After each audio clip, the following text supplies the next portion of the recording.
అందరికీ నమస్కారం. నేను డాక్టర్ మురళి, సాలకొండ వైద్యాధికారిని. ఈరోజు లెప్రసీ అవేర్నెస్ ప్రోగ్రామ్ హై స్కూల్‌లో కండక్ట్ చేశారు డిస్ట్రిక్ట్ అఫీషియల్స్ వచ్చి. ఆ సందర్భంగా మా హెల్త్ ఎడ్యుకేటర్ అక్కడ డంగల్ స్టేజ్‌లో ఉన్నట్టుగా నాకు కొంతమంది ఫోన్ చేయడం జరిగింది.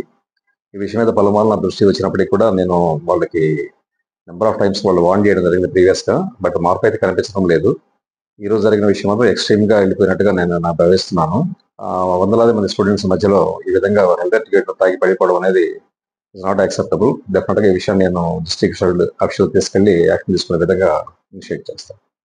పద్మాలొచ్చినా గానీ మీరు సోషల్ నోటీస్ గానీ, మెమోస్ లేదా మెమోస్ గానీ ఏమన్నా ఇచ్చారా? ఇవ్వలేదు. ఓరల్‌గా వార్న్ చేశాను మార్పు వస్తుందని చెప్పి. బట్ ఆ మార్పు అయితే కనిపించడం లేదు.